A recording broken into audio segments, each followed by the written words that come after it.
Meet Sarah. She's 28 years old and works as a marketing coordinator. After a recent promotion, she's now earning $50,000 per year. Sarah felt proud of her achievement and celebrated by texting her mom, buying the fancy coffee creamer she always wanted, and letting herself believe that her life was on track. She thought, "I've made it. I'm finally going to be okay." But just 6 months later, Sarah finds herself sitting in her car in the parking lot of Kroger, calculator app open, wondering if she can afford both chicken and vegetables this week. Her checking account shows just $127. Her credit card balance has crept over $4,000. Rent is due in 4 days, and she's already calculating which bills she can pay late without incurring extra fees. Sarah is earning more than she ever has, but she still can't afford groceries. How did this happen? Hi, I'm Nick, and today I'm going to break down how Sarah, despite earning $50,000, finds herself in this tough spot. What many people don't realize is that $50,000 per year can actually be one of the most expensive income levels in America. It's not the lowest, but it's the level where the financial system stops supporting you and starts working against you. Buckle up, because I'm going to show you exactly how this happens. Let's start with Sarah's first mistake, one that's not really her fault, because no one tells you this until it's too late. When Sarah saw the $50,000 offer, she did what most people do. She divided that by 12 and thought she would take home $4,166 per month. She started making plans based on that number. But here's the thing. Sarah was never going to see $4,166. After federal income tax, FICA, and state taxes, Sarah's actual monthly take-home pay is only $3,316. That's $850 less each month than she expected, and over the course of a year, that's $10,200 that just disappeared. Now, let's take it a step further. When Sarah gets a raise next year from $50,000 to $53,000, she won't be seeing $3,000 more in her life. Instead, she'll get an extra $2,289 after taxes. That's nearly a quarter of her raise gone to higher tax rates right away. But at this point, Sarah doesn't know that. She's still planning her budget based on the $4,166 figure because that's what the salary looks like on paper. She's about to learn a very expensive lesson. Now, here's where Sarah's story gets a little bizarre. Sarah's friend Jessica earns $48,000 per year, which is technically less than Sarah, but Jessica has a child. Because of that, she files as head of household and receives the child tax credit. Sarah got a raise and crossed the $50,000 threshold thinking she was doing great, but because Sarah is single with no dependents, she gets zero breaks. Jessica, on the other hand, ends up with more cash despite earning less. Sarah is working harder for more money, but the tax code makes sure she keeps less of it. She's paying a premium for the privilege of being single and middle class. Let's keep going. Sarah's health insurance premium increased from $180 to $340 per month, an extra $1,920 per year due to subsidy phaseouts. She received a $1,000 raise, but after all these deductions, she ends up taking home $420 less. Now, Sarah's paycheck feels like it's been eaten up by rising costs. Let's break down Sarah's budget based on her $3,316 take-home pay. Her housing is $1,150. Car payment on a 2012 Toyota Camry is $420. Insurance is $195. Gas costs $160. Groceries are $350. Student loan payments are $283. Utilities, phone, and internet come to $240. And her health insurance is $340.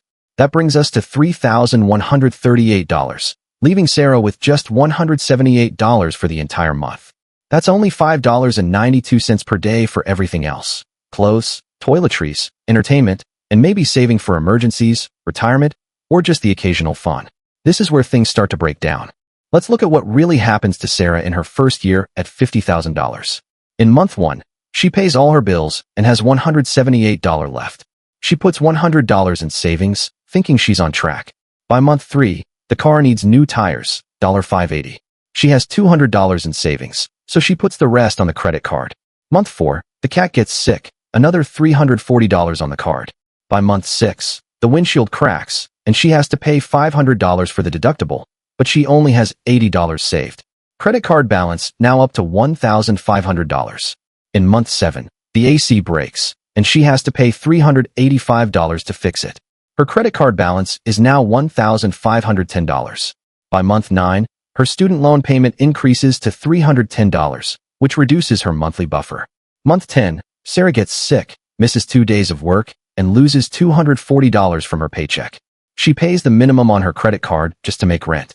Month 11. Her car insurance renewal increases to $235, leaving her with $40 less per month.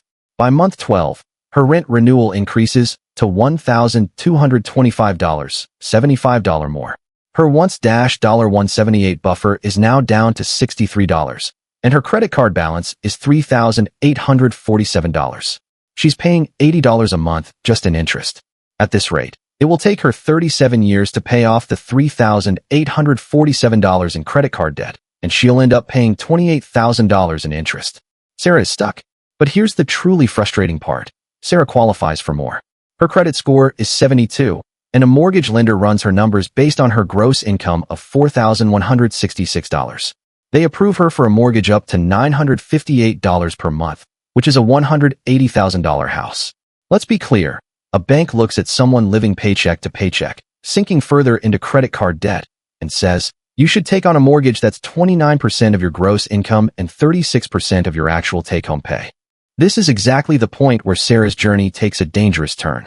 Here's a shocking statistic. According to Federal Reserve data, 57 to 61% of middle-income households carry credit card debt. On the other hand, only 26% of high-income households and 28% of low-income households do.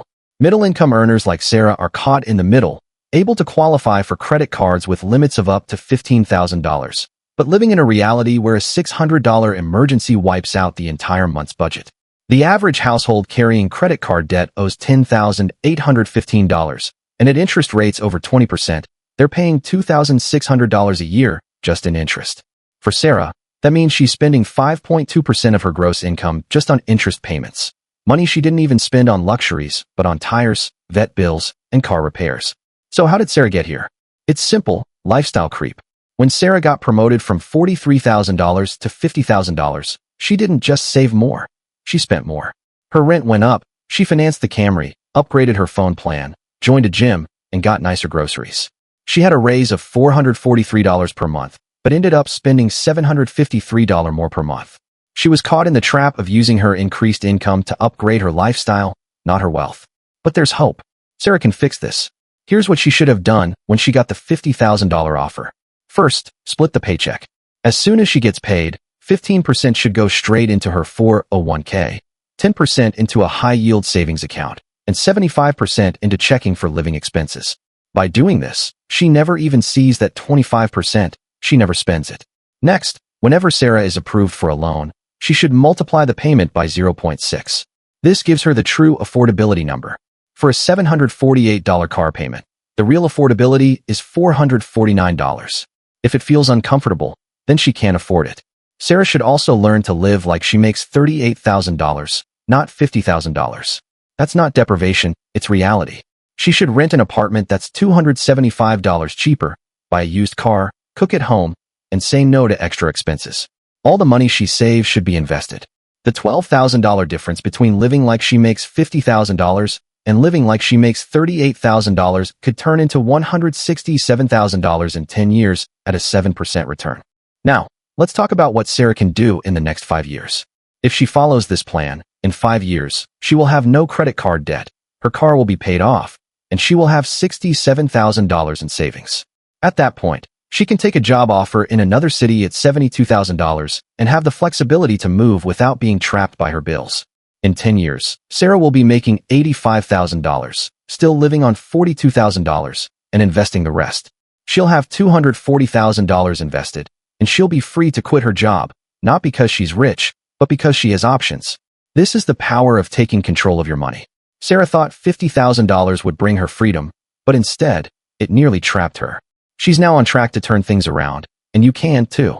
If you follow the right strategies, you can break free from the cycle and build wealth, not just survive.